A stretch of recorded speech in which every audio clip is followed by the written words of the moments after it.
ওয়ালাকাদ খলাকনাল ইনসানা মিন সুলালাতিন মিন তিন। অবশ্যই আমি আল্লাহ মানুষকে বানিয়েছি মাটির নির্যাস থেকে। আমাদেরকে আল্লাহ মাটি দিয়ে বানাননি, বানিয়েছেন মাটির নির্যাস দিয়ে। একজনকেই তিনি মাটি দিয়ে বানিয়েছেন, তিনি আমাদের আদি পিতা হযরত আদম আলাইহিস সালাম। সূরা রহমানের ভেতরে আছে মিন সালসালিন কাল ফাখর, শুকনা ঠনঠনে মাটি দিয়ে আমি আদমকে বানিয়েছি। এদের তাফসিরে পড়লাম চারজন ফেরেশতাকে আল্লাহ পাঠিয়েছিলেন মাটি নেওয়ার জন্য, আদম বানাবে। তিনজনই ফেরত গেছে, পারে না। শেষ পর্যন্ত আজরাইল এসে এক খামসা মাটি নিয়ে গেছে। তাফসিরে মুনিরের ভেতরে পেয়েছি হযরতে আজরাইলের এক খামসা মাটির ভেতরে ছিল 40 মণ মাটি। আল্লাহ রাব্বুল আলামিন ফেরেশতাদেরকে আদেশ দিলেন এর বডি বানাও। 60 হাত লম্বা, 36 হাত মোটা। ওই 40 মণ মাটি দিয়ে আদম আলাইহিস সালামকে ফেরেশতারা বানিয়েছে। খামির তৈরি করে করে বানিয়েছে মাটি দিয়ে। রব্বুল আলামিন বলেন বডি যখন তৈরি করা শেষ, তখন আমি আল্লাহ নিজের এই কুদরতি হাত দিয়ে আদমের এই মুখমণ্ডলটা বানালাম। লাকাদ খলাকনাল ইনসানা ফি আহসানি তাকওয়িম। সেই জন্য মানুষের এই চেহারাটা এত সুন্দর করে আমি আল্লাহ এখানে লেপন দিয়েছি, এত সুন্দর করে সাজিয়েছি। পৃথিবীর কোনো সৃষ্টিকে এত সুন্দর করে আমি বানাইনি। আপনি মানুষের চেহারার দিকে তাকিয়ে দেখেছেন কত সুন্দর। সুন্দরী মানুষকে দেখে অনেকে ক্ষুধা পর্যন্ত মিটে যায়। আমাদের নবী মুহাম্মদুর রাসূলুল্লাহ হযরত ইউসুফ নবী আলাইহিস সালাম, তাদের চেহারা দেখে মানুষ না খেয়ে থাকতে পারতো। হাত কেটে ফেলেছে, টের পায়নি চেহারা দেখে। সুবহানাল্লাহ বলতে পারেন? ওই জামানার মিশরের মেয়েরা বলেছিল হাযা মালাকুন কারীম, এটা মানুষ না, এটা সম্মানিত ফেরেশতা। পৃথিবীতে মেয়েদেরকে আল্লাহ এত সুন্দর সুন্দর করে বানিয়েছেন। আমাদের আদি মাতা হযরত আদম আলাইহিস সালামের স্ত্রী, আমাদের মা যিনি হযরতে হাওয়া আলাইহিস সালাম, পৃথিবীর বিশ্ব সুন্দরীর তালিকায় তার নাম। তাফসিরে কাবীরের ভেতরে দেখবেন এত সুন্দর বর্ণনা আছে। হযরতে হাওয়াকে আল্লাহ এত সুন্দর করে বানিয়েছিলেন। আজকের দুনিয়ার বিশ্ব সুন্দরীকে দেখে মানুষ মাথা পাগল হয়ে যায়। হাওয়া আলাইহিস সালাম তাদের তুলনায় 100 ভাগ সুন্দরী ছিল। কথা বলে না কেন? মেয়েদের রূপ সৌন্দর্য যদি প্রদর্শন করা এটা বিষয় হতো যে দেখানোর জিনিস, তাহলে হাওয়া আলাইহিস সালাম মানুষকে দেখিয়ে বেড়াতো। অথচ আজ অনেকে লাইন খোলে, নিজের বউ যদি সুন্দরী হয় ও দিশায় পায় না করবে কি, আর আল কাতরা মাখায়, ওলট পালট জিনিস মাখিয়ে মোটরসাইকেলে করে নিয়ে মানুষকে দেখায় যে জিনিস আমার আছে। 10 জিনিস আছে, আমি করব কি? কথা বলেন এখন।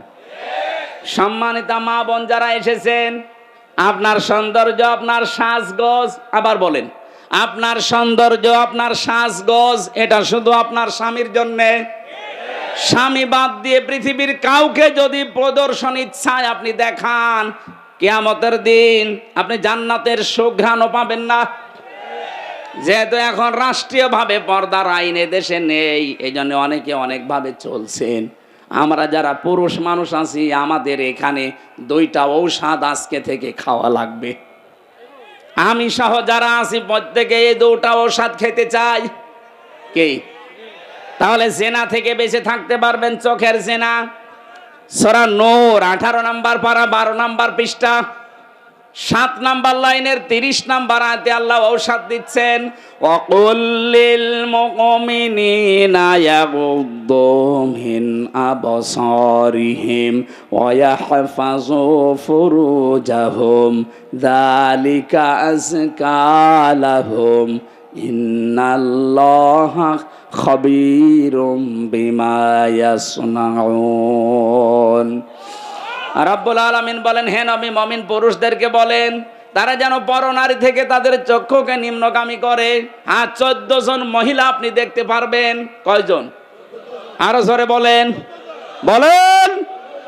এক নম্বরে আপনার আপন মা, ওই পাতানো মা না, আপন খালা, পাতানো খালা না। অনেকে ধর্ম খালা পাতিয়েছে, খালার মেয়ে আছে এই জন্যে। কথা বলছেন এখানে, এমনি খালা বলে না, মেয়ে আছে খালার, এই জন্য খালা, ধর্ম খালা। 2 দিন পরে খালা হয়ে যায় শাশুড়ি। এই কথা বলছেন এখানে। এলাকায় এরকম মানুষ নেই? এখনো কাদের ধর্ম খালা আছে হাত তোলেন তো। ও এই একজনের। ও মনে হয় খালার মেয়ের সাথে গল্প করছে।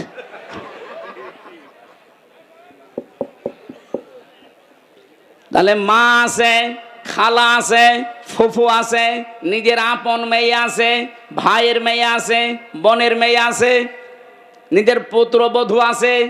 এরকম 14 জন মহিলা বাদ দিয়ে পৃথিবীর কোনো মহিলা যদি সামনে পড়ে, যদি সত্যি জেনা থেকে বাঁচতে চান, সঙ্গে সঙ্গে আল্লাহর ঔষধ নিজের চোখ নিম্নগামী করা লাগবে।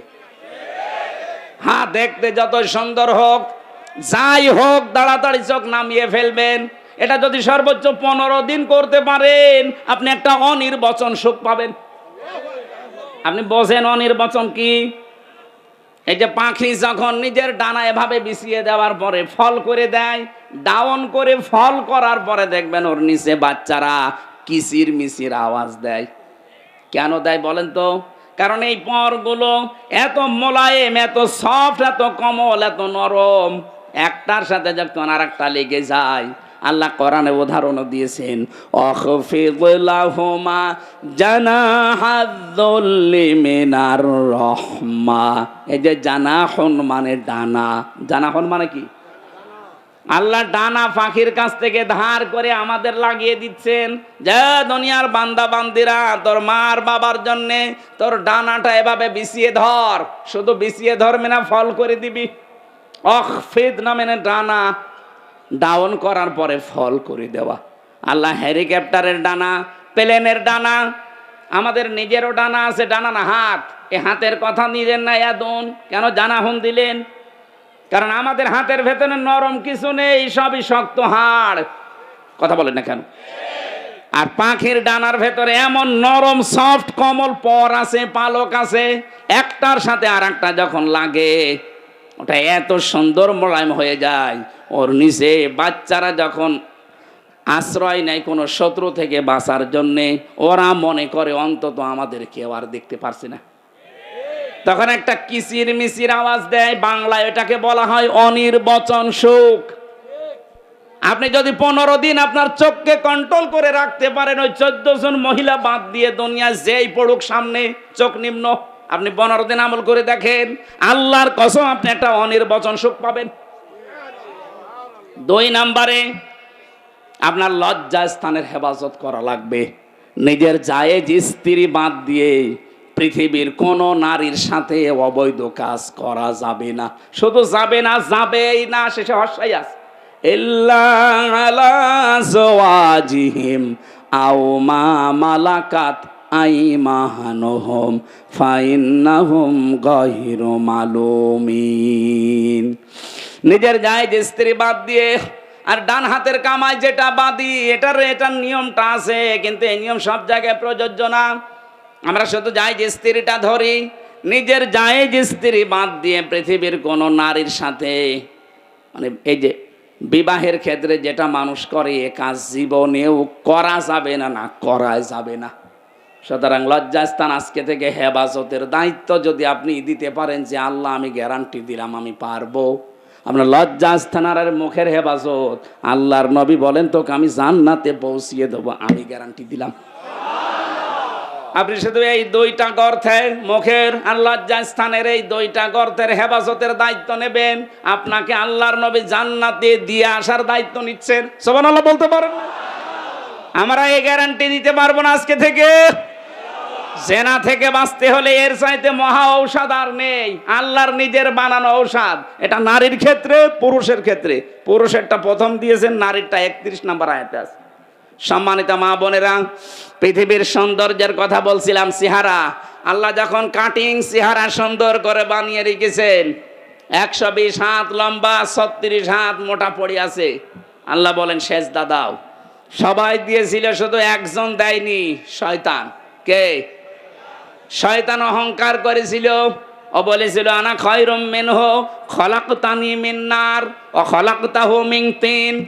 তুমি আমারে আগুন দিয়ে বানিয়েছো আর ওইটা বানিয়েছো মাটি দিয়ে। আমার ভেতরে পাওয়ার আছে। কি আছে? বলেন বলেন। শয়তান অহংকার করেছিল পাওয়ারের, ক্ষমতার। আজও পৃথিবীতে দেখেন যারা ক্ষমতার অহংকার করে, মনে করবেন তাদেরকে শয়তান দখল করে ফেলেছে। কারণ শয়তান অহংকার করেছিল। আবার বলেন তো কিসের? ক্ষমতার। বলেন। 15.5 বছরে যারা ক্ষমতার অহংকার করেছে, আপনি বিশ্বাস করতে পারেন এরা এক প্রকার শয়তান। কারণ কোনো মানুষ ক্ষমতার অহংকার করতে পারে না।